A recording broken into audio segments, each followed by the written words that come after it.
ಜ್ಯೋತಿನಗರವು ತನ್ನ ಸೌಂದರ್ಯ ಮತ್ತು ಸರಳತೆಗೆ ಹೆಸರುವಾಸಿಯಾಗಿತ್ತು. ಕಿರಣ್ ಈ ಹಳ್ಳಿಯ ಪ್ರತಿಭಾನ್ವಿತ ಕುಂಬಾರ. ಆತನ ಕೈಯಿಂದ ರೂಪುಗೊಂಡ ಪ್ರತಿ ಮಡಕೆ, ಪ್ರತಿ ದೀಪವೂ ಒಂದು ಕಲಾಕೃತಿಯಂತಿರುತ್ತಿತ್ತು. ಆದರೆ ಆ ಕಲಾತ್ಮಕತೆಗೆ ಮಾರುಕಟ್ಟೆಯಲ್ಲಿ ಸೂಕ್ತ ಬೆಲೆ ಇರಲಿಲ್ಲ. ಆತ ಮತ್ತು ಆತನ ಪತ್ನಿ ಸುಮತಿ, ಮಗಳು ದೀಪಾಳೊಂದಿಗೆ ಅತ್ಯಂತ ಕಷ್ಟದ ಜೀವನ ಸಾಗಿಸುತ್ತಿದ್ದರು. ದೀಪಾವಳಿ ಹಬ್ಬ ಸಮೀಪಿಸುತ್ತಿತ್ತು. ಕಿರಣ್ ತನ್ನ ಕಾರ್ಯಾಗಾರದಲ್ಲಿ ತಲ್ಲೀನನಾಗಿದ್ದ. ಈ ಬಾರಿ ಮಡಕೆಗಳ ಜೊತೆಗೆ ವಿಶಿಷ್ಟ ಆಕಾರ ಮತ್ತು ಅದ್ಭುತ ಬಣ್ಣಗಳ ದೀಪಗಳನ್ನು ಸಿದ್ಧಪಡಿಸುತ್ತಿದ್ದ. ಈ ದೀಪದಲ್ಲಿ ಹರಿಯುವ ಪ್ರತಿಯೊಂದು ರೇಖೆಯೂ ನನ್ನ ಆತ್ಮದ ಒಂದು ಭಾಗ. ಈ ವರ್ಷ ಈ ದೀಪಗಳು ಚೆನ್ನಾಗಿ ಮಾರಾಟವಾದರೆ ದೀಪಾಳ ಕನಸುಗಳು ಮತ್ತು ಸುಮತಿಯ ಕಷ್ಟಗಳು ದೂರವಾಗುತ್ತವೆ. ಅತ್ತ ಸುಮತಿ ಮನೆಯನ್ನು ಸ್ವಚ್ಛಗೊಳಿಸಿ ಸುಣ್ಣ ಬಣ್ಣ ಹಚ್ಚುವ ಕೆಲಸ ಮಾಡುತ್ತಿದ್ದಳು. ಆಕೆಯ ಹೃದಯದಲ್ಲಿ ಸಣ್ಣದೊಂದು ಹೆಮ್ಮೆ ಮತ್ತು ಆತಂಕವಿತ್ತು. ನೋಡಿ, ನಾವೆಷ್ಟೇ ಬಡವರಾಗಿದ್ದರೂ ನಮ್ಮ ಮನೆಯ ಶುದ್ಧತೆ ಮತ್ತು ಸೌಂದರ್ಯಕ್ಕೆ ನಮ್ಮದೇ ಆದ ಶಕ್ತಿ ಇರುತ್ತದೆ. ಈ ಕಚ್ಚಾ ಗೋಡೆಗಳು ನನ್ನ ಪ್ರೀತಿ ಮತ್ತು ಶ್ರಮದಿಂದ ಹೊಸ ರೂಪ ಪಡೆದಿವೆ. ಅರೆ ವಾಹ್ ಸುಮತಿ, ಸತ್ಯ ಹೇಳಬೇಕೆಂದ್ರೆ ಇಂದು ನಮ್ಮ ಮನೆಯೂ ಹೊಸ ವಧುವಿನಂತೆ ಸಿದ್ಧವಾಗಿದೆ ಅನಿಸುತ್ತಿದೆ. ನಿನ್ನ ಶ್ರಮದಿಂದ ಈ ಮಣ್ಣಿನ ಗೋಡೆಗಳೂ ಹೊಳೆಯುತ್ತಿವೆ. ನೀನಿಲ್ಲದಿದ್ದರೆ ಈ ಮನೆಯಾಗುತ್ತಲೇ ಇರಲಿಲ್ಲ. ಮನೆ ಅಂದ್ರೆ ಕೇವಲ ಗೋಡೆಗಳಲ್ಲ ಕಿರಣ್, ಅದರಲ್ಲಿ ಇರುವ ಪ್ರೀತಿ ಮತ್ತು ಒಗ್ಗಟ್ಟೇ ಅದರ ನಿಜವಾದ ಅರ್ಥ. ನೀನು ಕೆಲಸದಿಂದ ಬಂದು ನಗುವಾಗ ಆ ನಗು ನನ್ನ ಎಲ್ಲ ಸುಸ್ತನ್ನೇ ದೂರ ಮಾಡುತ್ತದೆ. ಅದಕ್ಕೆ ನಾನು ಹೇಳ್ತೀನಿ, ಈ ಮನೆಯ ಶಕ್ತಿ ನೀನೇ ಸುಮತಿ. ನಿನ್ನ ಹೃದಯದ ಮಡಿಲಲ್ಲೇ ನಮ್ಮ ಮನೆಯ ಉಸಿರು ಇದೆ. ನಮ್ಮ ಬಡತನ ನಿಜ, ಆದರೆ ನಮ್ಮ ಸಂತೋಷ ಅಮೂಲ್ಯ. ನಮ್ಮ ಹೃದಯ ಸ್ವಚ್ಛವಾಗಿದ್ದರೆ ನಮ್ಮ ಜೀವನವೂ ಹೊಳೆಯುತ್ತದೆ. ನಿನ್ನ ಮಾತು ಕೇಳಿದ್ರೆ ತಣಿವಂತಾಗುತ್ತೆ ಸುಮತಿ. ಇಂಥ ಮನಸ್ಸು ಇದ್ದರೆ ಯಾವ ಬಡತನಕ್ಕೂ ಅರ್ಥವಿಲ್ಲ. ಈ ದೃಶ್ಯವನ್ನು ಕಂಡ ಧನಪಾಲನ ಪತ್ನಿ ರೇಣುಕಾ ಮತ್ತು ಕಾಲಪ್ಪನ ಪತ್ನಿ ಮಾಲಿನಿ ಅಲ್ಲಿಂದ ಹಾದು ಹೋದರು. ಅರೆ ಸುಮತಿ, ಈ ಸುಣ್ಣದ ಬಣ್ಣದಿಂದ ನಿನ್ನ ಗುಡಿಸಲು ಎಷ್ಟು ದಿನ ಹೊಳೆಯುತ್ತದೆ. ನಮ್ಮ ಮನೆಯನ್ನು ನೋಡು, ನಗರದ ದುಬಾರಿ ಎಮಲ್ಷನ್ ಪೇಂಟ್ಗಳಿಂದ ರಂಗುಗೊಳಿಸಿದ್ದೇವೆ. ನಿನಗೆ ದುಡಿಮೆಯಲ್ಲೇ ಸಮಯ ಸಾಲದಿದ್ದಾಗ ನೀನು ಕೈಯಾರೆ ಪೇಂಟ್ ಮಾಡಬೇಕಾಗುತ್ತದೆ. ನಾವು ದುಬಾರಿ ಪೇಂಟರ್ಗಳಿಗೆ ದುಡ್ಡು ಕೊಟ್ಟು ನಮ್ಮ ಸಮಯವನ್ನು ಉಳಿಸಿಕೊಳ್ಳುತ್ತೇವೆ. ಹೌದು, ಇವರು ಎಷ್ಟೇ ಪ್ರಯತ್ನಿಸಿದ್ರು ಇವರ ಮನೆ ನಮಗಿಂತ ಹೆಚ್ಚು ಹೊಳೆಯಲು ಸಾಧ್ಯವೇ ಇಲ್ಲ. ನಾವೆಲ್ಲ ದುಬಾರಿ ದೀಪಗಳನ್ನು ಇಡುತ್ತೇವೆ, ಇವರು ಬರೀ ಮಣ್ಣಿನ ದೀಪಗಳನ್ನು ಇಡಬೇಕು. ಅದು ಅವರ ಜೀವನ ಮಾದರಿ ಅಲ್ವಾ ಮಾಲಿನಿ? ದುಡಿಮೆ, ಬೆವರು, ಕಷ್ಟ ಇದೇ ಇವರ ಅಲಂಕಾರ. ಈ ಮಾತುಗಳು ಸುಮತಿಯ ಹೃದಯವನ್ನು ಚುಚ್ಚಿದವು. ಅವಳು ಮೌನವಾಗಿ ಒಳಗೆ ಹೋದಳು. ಸುಮತಿ, ಅವರ ಮಾತಿಗೆ ನೀನು ಕಿವಿಗೊಡಬೇಡ. ಅವರು ಮನೆ ಹಣದಿಂದ ಹೊಳೆಯುತ್ತದೆ, ಆದರೆ ನಮ್ಮ ಮನೆ ನಮ್ಮಿಬ್ಬರ ಪ್ರೀತಿ ಮತ್ತು ಶ್ರಮದಿಂದ ಬೆಳಗುತ್ತದೆ. ಹೊರಗಿನ ಹೊಳಪಿಗೆ ಶಾಶ್ವತ ಮೌಲ್ಯವಿಲ್ಲ. ಆದ್ರೆ ಕಿರಣ್, ಎಲ್ಲರೂ ನಮ್ಮನ್ನು ಹಿಂಬಾಲಿಸುತ್ತಿದ್ದಾರೆ ಎನ್ನಿಸುತ್ತೆ. ಕೆಲವೊಮ್ಮೆ ನನಗೆ ನಾವು ತಪ್ಪೇನಾದ್ರೂ ಮಾಡ್ತಿದ್ದೀವಾ ಅನ್ನಿಸುತ್ತೆ. ಇಲ್ಲ ಸುಮತಿ, ನಾವು ತಪ್ಪು ಮಾಡುತ್ತಿಲ್ಲ. ನಾವು ದುಡ್ಡಿನ ಹಿಂದೆ ಅಲ್ಲ, ಸತ್ಯದ ಹಿಂದೆ ನಡೆದುಕೊಂಡಿದ್ದೇವೆ. ಅದು ಕಷ್ಟವಾದರೂ ಶಾಶ್ವತ. ನಿನ್ನ ಮಾತು ಕೇಳಿದ್ರೆ ಮನಸ್ಸಿಗೆ ಹಿತವಾಗುತ್ತದೆ. ಆದ್ರೆ ಈ ಸಮಾಜದ ಮಾತುಗಳು ಕೆಲವೊಮ್ಮೆ ತುಂಬ ನೋವು ಕೊಡುತ್ತವೆ. ಸಮಾಜ ಎಂದರೆ ಕಣ್ಣಿನ ಮುಂದೆ ಕಾಣೋ ಕಂಗೊಳಿಸು. ಆದರೆ ಬದುಕು ಅದು ಮನಸ್ಸಿನೊಳಗಿನ ಬೆಳಕು. ನಮ್ಮ ಬೆಳಕು ಯಾರೂ ನಂದಿಸಲು ಸಾಧ್ಯವಿಲ್ಲ. ಅಲ್ಲಿ ದೀಪ ತನ್ನ ಗೆಳತಿಯರೊಂದಿಗೆ ಆಟವಾಡುತ್ತಿದ್ದಳು. ಆಕೆಯ ಮುಖದಲ್ಲಿ ಮೊದಲು ಇದ್ದ ಸಂತೋಷ ಮಾಯವಾಗಿ ದುಃಖದ ಛಾಯೆ ತುಂಬಿತ್ತು. ಈ ಬಾರಿ ನಮ್ಮ ಮನೆಯಲ್ಲಿ ಎಷ್ಟು ತಿಂಡಿಗಳು ಮಾಡ್ತಾರೆ ಅಂದ್ರೆ ಎಣಿಸೋಕ್ಕೂ ಆಗಲ್ಲ. ನನ್ನಪ್ಪ ದೊಡ್ಡ ಪಟಾಕಿ ಪೆಟ್ಟಿಗೆ ತಂದಿದ್ದಾರೆ. ಬೂಮ್ ಬೂಮ್ ಅಂತೆ ಸದ್ದು ಆಗ್ತದೆ. ನನ್ನ ಅಮ್ಮ ನನಗೆ ಹೊಸ ಬಟ್ಟೆ ಹೊಲಿಸಿದ್ದಾಳೆ. ಈ ಬಾರಿ ನಾನು ರಾಜಕುಮಾರನಂತೆ ಕಾಣ್ತೀನಿ. ದೀಪಾ, ನಿನ್ ಮನೆಗೆ ಏನು ಬಂದಿದೆ? ಹೊಸ ಬಟ್ಟೆ ಹಾಕ್ತೀಯಾ? ಪಟಾಕಿ ಇದೆನಾ? ದೀಪಾಳ ಮುಖ ಕೆಳಗೆ ಬಿದ್ದಿತ್ತು. ಆಕೆ ಸಣ್ಣದಾಗಿ ಏನನ್ನೋ ಹೇಳಿ ನಿಧಾನವಾಗಿ ಮನೆಗೆ ಬಂದು ಅಳಲು ಪ್ರಾರಂಭಿಸಿದಳು. ಅಪ್ಪ ಅಮ್ಮ, ನನಗೂ ಒಳ್ಳೆಯ ಹೊಸ ಬಟ್ಟೆ ಬೇಕು. ನನಗೂ ಪಟಾಕಿಗಳು ಬೇಕು. ನನ್ನ ಸ್ನೇಹಿತರೆಲ್ಲ ಅವರ ಮನೆಗಳಲ್ಲಿ ಹೊಸ ಹೊಸ ಬಟ್ಟೆ, ಪಟಾಕಿಗಳು ಮತ್ತು ಸಿಹಿ ತಿಂಡಿಗಳ ಬಗ್ಗೆ ಮಾತನಾಡುತ್ತಿದ್ದರು. ನನಗೂ ಅದೆಲ್ಲ ಬೇಕು ಅಮ್ಮ. ದೀಪಾಳ ಕಣ್ಣೀರು ಸುಮತಿ ಮತ್ತು ಕಿರಣ್ನ ಹೃದಯವನ್ನು ಕರಗಿಸಿತು. ಅವರ ಬಡತನ ದೀಪಾಳ ಮುಗ್ಧ ಸಂತೋಷಕ್ಕೆ ಅಡ್ಡಿಯಾಗುತ್ತಿತ್ತು. ಮಗಳೇ, ನೀನು ಚಿಂತಿಸ್ಬೇಡ. ಈ ಬಾರಿ ನಿನಗೂ ಎಲ್ಲವೂ ಸಿಗುತ್ತದೆ. ಹೊಸ ಬಟ್ಟೆ, ಪಟಾಕಿಗಳು ಮತ್ತು ಸಿಹಿಯಾದ ತಿನಿಸುಗಳು. ನಿಜವಾ ಅಮ್ಮ? ನನಗೂ ಹೊಸ ಬಟ್ಟೆ ಸಿಗುತ್ತಾ? ಪಟಾಕಿ ಸಿಡಿಸ್ಬೋದುನಾ? ಹೌದು ಮಗಳೇ, ನಿನಗಾಗಿ ಅಪ್ಪ ತುಂಬಾ ಸುಂದರ ದೀಪ ಮಾಡಿದ್ದಾನೆ. ಎಲ್ಲರೂ ಖರೀದಿಸಿದ್ರೆ ನಿನಗೂ ಹೊಸ ಬಟ್ಟೆ ತರುತ್ತೀನಿ, ಸಿಹಿ ತಿಂಡಿಗಳೂ ಕೊಡ್ತೀನಿ. ವಾವ್, ನಿಜವಾ ಅಪ್ಪ? ಆಗ ನಾನು ಪಟಾಕಿ ಸಿಡಿಸ್ತೀನಿ, ಸಿಹಿ ತಿಂಡಿ ತಿಂತೀನಿ. ನಾ ಅಮ್ಮನಿಗೂ ಕೊಡ್ತೀನಿ. ಹೌದು ಸುಮತಿ, ನೀನ್ ಹೇಳಿದ್ದು ಸರಿ. ದೀಪ ಇನ್ನೂ ಚಿಕ್ಕವಳು, ಅವಳ ಕನಸುಗಳನ್ನು ಪೂರೈಸಲೇಬೇಕು. ಈ ಬಾರಿ ನಾನು ಮತ್ತಷ್ಟು ಸುಂದರ ದೀಪಗಳನ್ನು ತಯಾರಿಸಿದ್ದೇನೆ. ಒಂದು ಸಣ್ಣ ಅಂಗಡಿಯನ್ನೂ ಬಾಡಿಗೆಗೆ ತೆಗೆದುಕೊಂಡಿದ್ದೇನೆ. ಅವು ಒಳ್ಳೆಯ ಬೆಲೆಗೆ ಮಾರಾಟವಾದರೆ ಆ ಸಂಪಾದನೆಯಿಂದ ಮೊದಲು ನಿನಗೆ ಮತ್ತು ದೀಪಾಳಿಗೆ ಹೊಸ ಬಟ್ಟೆ ಮತ್ತು ಸಿಹಿ ತಿಂಡಿಗಳನ್ನು ತರುತ್ತೇನೆ.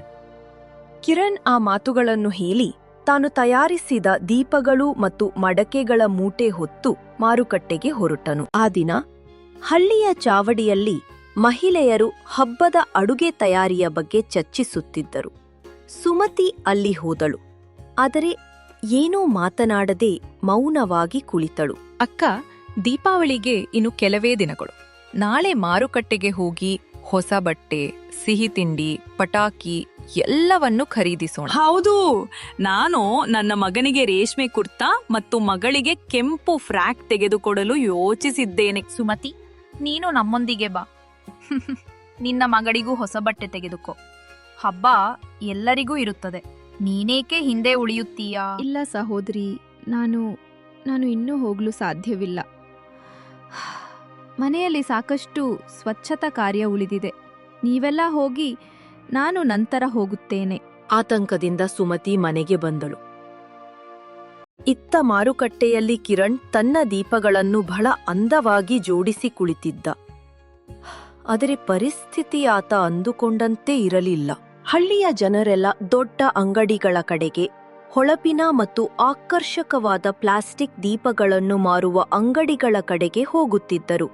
ಧನಪಾಲ ಮತ್ತು ಕಾಲಪ್ಪ ಇಬ್ಬರೂ ಮಾರುಕಟ್ಟೆಯಲ್ಲಿ ಪ್ರಭಾವಶಾಲಿ ವ್ಯಾಪಾರಿಗಳಾಗಿದ್ದರು. ಅವರ ಅಂಗಡಿಗಳು ದೊಡ್ಡದಾಗಿದ್ದವು. ಅವುಗಳಲ್ಲಿ ಕಾರ್ಖಾನೆಗಳಲ್ಲಿ ತಯಾರಾದ ಅಗ್ಗದ ಮತ್ತು ಥಳಕು ಬಳಕಿನ ಪ್ಲಾಸ್ಟಿಕ್ ದೀಪಗಳು ತುಂಬಿದ್ದವು. ಕಿರಣ್ನ ಸಣ್ಣ ಬಾಡಿಗೆ ಅಂಗಡಿಯತ್ತ ಯಾರೂ ಗಮನ ಕೊಡುತ್ತಿರಲಿಲ್ಲ. ನೋಡು ಕಾಲಪ್ಪ, ಆ ಕುಂಬಾರ ಕಿರಣ್ ಬಂದಿದ್ದಾನೆ. ಆತನ ಮಣ್ಣಿನ ದೀಪಗಳನ್ನು ಯಾರು ಕೇಳುತ್ತಾರೆ? ನಮ್ಮ ವಿದ್ಯುತ್ ದೀಪಗಳ ಮುಂದೆ ಆತನ ದೀಪಗಳು ಕೇವಲ ಅಜ್ಞಾನದ ಪ್ರತೀಕದಂತೆ ಕಾಣಿಸುತ್ತವೆ. ಹೌದು, ಬಡವರ ಶ್ರಮಕ್ಕೆ ಇಲ್ಲಿ ಬೆಲೆ ಇಲ್ಲ. ಗ್ರಾಹಕರಿಗೆ ಥಳಕು ಬಳಕು ಮತ್ತು ಅಗ್ಗದ ಬೆಲೆ ಬೇಕು. ಆತನ ದೀಪಗಳಿಗೆ ಯಾರೂ ಹಣ ಖರ್ಚು ಮಾಡುವುದಿಲ್ಲ. ಈ ಬಾರಿ ಆತನಿಗೆ ₹1 ಸಹ ಲಾಭವಾಗದಂತೆ ನೋಡಿಕೊಳ್ಳೋಣ.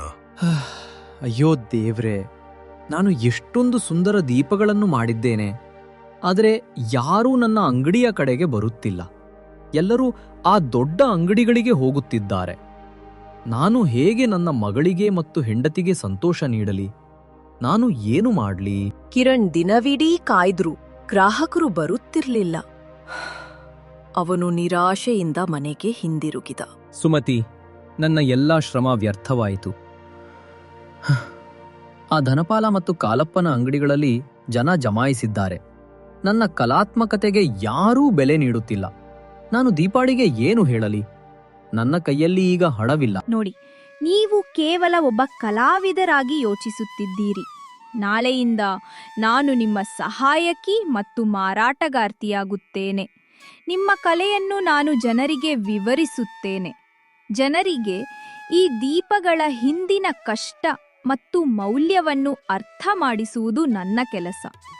ನಮ್ಮಿಬ್ಬರ ಶ್ರಮ ಖಂಡಿತ ಫಲ ನೀಡುತ್ತದೆ. ಮರುದಿನದಿಂದ ಕಿರಣ್ ಮತ್ತು ಸುಮತಿ ಒಟ್ಟಿಗೆ ಅಂಗಡಿಗೆ ಹೋದರು. ಸುಮತಿ ಕೇವಲ ದೀಪಗಳನ್ನು ಜೋಡಿಸಲಿಲ್ಲ, ಆಕೆ ಬರುವ ಗ್ರಾಹಕರೊಂದಿಗೆ ಪ್ರೀತಿಯಿಂದ ಮಾತನಾಡಲು ಪ್ರಾರಂಭಿಸಿದಳು. ಪ್ರತಿ ದೀಪದ ಕಲಾತ್ಮಕತೆಯನ್ನು ವಿವರಿಸಿದಳು. ಆರಂಭದಲ್ಲಿ ಜನ ಆಕರ್ಷಕ ದೊಡ್ಡ ಅಂಗಡಿಗಳ ಕಡೆಗೆ ಹೋದ್ರು. ಆದರೆ ಸ್ವಲ್ಪ ಸಮಯದ ನಂತರ ಜ್ಯೋತಿನಗರದ ಅತಿ ದೊಡ್ಡ ವ್ಯಾಪಾರಿಯಾದ ಸೇಠ್ ರಾಮದಾಸ್ ತಮ್ಮ ಪತ್ನಿಯೊಂದಿಗೆ ಬಂದರು. ಅವರು ಎಲ್ಲ ಅಂಗಡಿಗಳನ್ನು ಸುತ್ತಿದ ನಂತರ ಕಿರಣ್ ಮತ್ತು ಸುಮತಿಯ ಅಂಗಡಿಯ ಬಳಿ ಬಂದರು. ಕೇಳಿ, ಈ ದೀಪಗಳನ್ನು ನೋಡಿ, ಇವು ಎಷ್ಟು ಸುಂದರವಾಗಿವೆ. ಇಡೀ ಮಾರುಕಟ್ಟೆಯಲ್ಲಿ ಇಂತಹ ಕಲಾತ್ಮಕ ಮತ್ತು ಕೈಯಿಂದ ಮಾಡಿದ ದೀಪಗಳನ್ನು ನಾನು ನೋಡಿಲ್ಲ. ಪ್ರತಿಯೊಂದು ದೀಪಕ್ಕೂ ಒಂದು ವಿಶಿಷ್ಟ ಆಕಾರ ಮತ್ತು ಬಣ್ಣವಿದೆ. ಸರಿಯಾಗಿಯೇ ಹೇಳಿದೆ ನೀನು. ಈ ಕಲೆಯನ್ನು ಮೆಚ್ಚಲೇಬೇಕು. ನಮ್ಮ ಹಳ್ಳಿಯಲ್ಲಿ ಇಂತಹ ಅದ್ಭುತ ಕಲಾವಿದರು ಇದ್ದಾರೆ ಎಂಬುದು ಹೆಮ್ಮೆಯ ವಿಷಯ. ನಿಮ್ಮ ಶ್ರಮ ನಿಜಕ್ಕೂ ಅದ್ಭುತ. ಸೇಠ್ ರಾಮದಾಸ್ ಕಿರಣ್ ಮತ್ತು ಸುಮತಿಯ ಬಳಿ ಬಂದು ದೀಪಗಳ ಬೆಲೆ ಕೇಳಲಿಲ್ಲ. ಅವರು ಕಿರಣ್ನ ಅಂಗಡಿಯ ಇಲ್ಲಿದ್ದ ಎಲ್ಲಾ ದೀಪಗಳು, ಮಡಕೆಗಳು ಮತ್ತು ಕಲಾಕೃತಿಗಳನ್ನು ಹೆಚ್ಚಿನ ಬೆಲೆಗೆ ಖರೀದಿಸಿದರು. ಕಿರಣ್, ನಿಮ್ಮ ಕಲೆ ಅಮೂಲ್ಯವಾದುದು. ಈ ಹಣವನ್ನು ಸ್ವೀಕರಿಸಿ. ಇನ್ನು ಮುಂದೆ ನನ್ನ ಮನೆಯ ಮತ್ತು ನನ್ನ ಎಲ್ಲಾ ವ್ಯಾಪಾರದ ಕೇಂದ್ರಗಳಲ್ಲಿ ಅಲಂಕಾರಕ್ಕಾಗಿ ಕೇವಲ ನಿಮ್ಮ ಕೈಯಿಂದ ತಯಾರಿಸಿದ ದೀಪಗಳು ಮತ್ತು ಮಣ್ಣಿನ ಪಾತ್ರೆಗಳನ್ನು ಮಾತ್ರ ಬಳಸುತ್ತೇವೆ. ಕಿರಣ್ ಮತ್ತು ಸುಮತಿಯ ಕಣ್ಣುಗಳಲ್ಲಿ ಆಶ್ಚರ್ಯ ಮತ್ತು ಸಂತೋಷ ತುಂಬಿತ್ತು. 1 ವಾರದಲ್ಲಿ ಆಗದ ವ್ಯಾಪಾರ ಒಂದೇ ದಿನದಲ್ಲಿ ಮುಗಿದಿತ್ತು. ಇದರ ನಂತರ ಹಳ್ಳಿಯ ಇತರ ಜನರೂ ಸಹ ಆಕರ್ಷಿತರಾಗಿ ಕಿರಣ್ನ ಅಂಗಡಿಯತ್ತ ಬರಲಾರಂಭಿಸಿದರು. ಅವರ ವ್ಯಾಪಾರ ಜೋರಾಯಿತು. ಅರೆ ನೋಡು ಕಾಲಪ್ಪ, ಆ ಕುಂಬಾರ ಮತ್ತು ಆತನ ಹೆಂಡತಿ ಎಷ್ಟು ಖುಷಿಯಿಂದ ನಗುತ್ತಿದ್ದಾರೆ. ಸೇಠ್ ರಾಮದಾಸ್ ಅವರಿಂದ ಎಲ್ಲಾ ಸಾಮಾನು ಖರೀದಿಸಿದ್ದರಿಂದ ಆತನಿಗೆ ಒಳ್ಳೆಯ ಲಾಭ ಬಂದಿರಬೇಕು. ಹೌದು, ಆತನ ದೀಪಗಳು ನಿಜಕ್ಕೂ ಸುಂದರವಾಗಿವೆ. ಹೀಗೆ ಮುಂದುವರಿದರೆ ಆತ ನಮ್ಮೆಲ್ಲರ ವ್ಯಾಪಾರವನ್ನು ಹಾಳು ಮಾಡುತ್ತಾನೆ. ನಾವು ತಕ್ಷಣವೇ ಏನಾದರೂ ಮಾಡಲೇಬೇಕು. ಅವನು ಶ್ರೀಮಂತನಾಗಲು ನಾವು ಬಿಡಬಾರದು. ಆ ರಾತ್ರಿ ಇಡೀ ಹಳ್ಳಿ ಮೌನವಾಗಿದ್ದಾಗ ಧನಪಾಲ ಮತ್ತು ಕಾಲಪ್ಪ ಇಬ್ಬರೂ ಕಳ್ಳರಂತೆ ಕಿರಣ್ನ ಮನೆಗೆ ಬಂದರು. ಹಿತ್ತಲಿನಲ್ಲಿ ಮರುದಿನ ಮಾರುಕಟ್ಟೆಗೆ ಸಿದ್ಧವಾಗಿದ್ದ ದೀಪಗಳು ಮತ್ತು ಮಡಕೆಗಳ ದೊಡ್ಡ ಸಂಗ್ರಹವಿತ್ತು. ನೋಡು ಧನಪಾಲ, ಈ ಭಿಕ್ಷುಕನ ಸಂಪಾದನೆ ಇಲ್ಲಿದೆ. ಇವನು ದೊಡ್ಡ ವ್ಯಾಪಾರಿಯಾಗುವ ಕನಸು ಕಾಣುತ್ತಿದ್ದಾನಂತೆ. ಇವನ ಎಲ್ಲಾ ಶ್ರಮವನ್ನು ಒಂದು ಕ್ಷಣದಲ್ಲಿ ನಾಶ ಮಾಡೋಣ. ಈ ಬಾರಿ ಇವನಿಗೆ ತನ್ನ ಅಸಲಿಯತ್ತನ್ನು ತೋರಿಸೋಣ. ಈ ಭಿಕ್ಷುಕನ ಶ್ರಮವನ್ನು ಇವನ ಕಣ್ಣೆದುರೇ ನಾಶ ಮಾಡೋಣ. ಇಬ್ಬರೂ ತಮ್ಮ ಕ್ರೂರತೆಯನ್ನು ಮೆರೆದರು. ಎಲ್ಲಾ ಮಡಕೆಗಳು ಮತ್ತು ಸುಂದರ ದೀಪಗಳನ್ನು ಕೋಲುಗಳಿಂದ ದಜ್ಜಜ್ಜಿದರು. ಮಣ್ಣಿನ ಚೂರುಗಳು, ಬಣ್ಣದ ತುಣುಕುಗಳು ಮತ್ತು ಒಡೆದ ಕನಸುಗಳು ನೆಲದ ಮೇಲೆ ಚೆಲ್ಲಾಪಿಲ್ಲಿಯಾದವು. ಮರುದಿನ ಬೆಳಿಗ್ಗೆ ನಾಶವಾದ ತಮ್ಮ ಶ್ರಮವನ್ನು ಕಂಡ ಕಿರಣ್ ಕುಸಿದು ಹೋದ. ಸುಮತಿ, ನನ್ನ ಸಂಪಾದನೆ, ನನ್ನ ಎಲ್ಲಾ ಕನಸುಗಳು ನಾಶವಾದವು. ನನ್ನನ್ನು ಯಾರು ಹೀಗೆ ದ್ವೇಷಿಸಬಹುದು?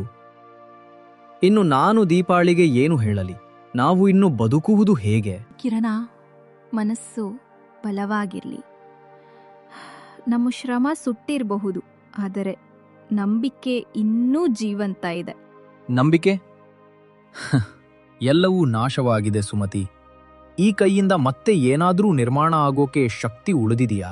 ನೋಡಿ, ಇಂತಹ ಕಷ್ಟ ಬಂದಾಗ ಕುಳಿತು ಅಳುವುದಲ್ಲ. ಇದು ನಮ್ಮ ಶ್ರಮಕ್ಕೆ ಬಂದ ಅಗ್ನಿ ಪರೀಕ್ಷೆ. ಯಾರು ಈ ಕೆಲಸ ಮಾಡಿದ್ದಾರೋ ಅವರು ನಮ್ಮ ಶ್ರಮಕ್ಕೆ ಮಾತ್ರ ಬೆಂಕಿ ಹಚ್ಚಿದ್ದಾರೆ, ನಮ್ಮ ಆತ್ಮಸ್ಥೈರ್ಯಕ್ಕೆ ಅಲ್ಲ. ನಾಳೆ ದೀಪಾವಳಿ ಹಬ್ಬ. ದೀಪ ನಮ್ಮ ಮುಖವನ್ನು ನೋಡಬೇಕು. ನಾವು ಇಡೀ ದಿನ ಮತ್ತು ಇಡೀ ರಾತ್ರಿ ಕೆಲಸ ಮಾಡಿ ಹೊಸ ದೀಪಗಳನ್ನು ತಯಾರಿಸುತ್ತೇವೆ. ಸತ್ಯ ಮತ್ತು ಶ್ರಮ ಎಂದಿಗೂ ವ್ಯರ್ಥವಾಗುವುದಿಲ್ಲ.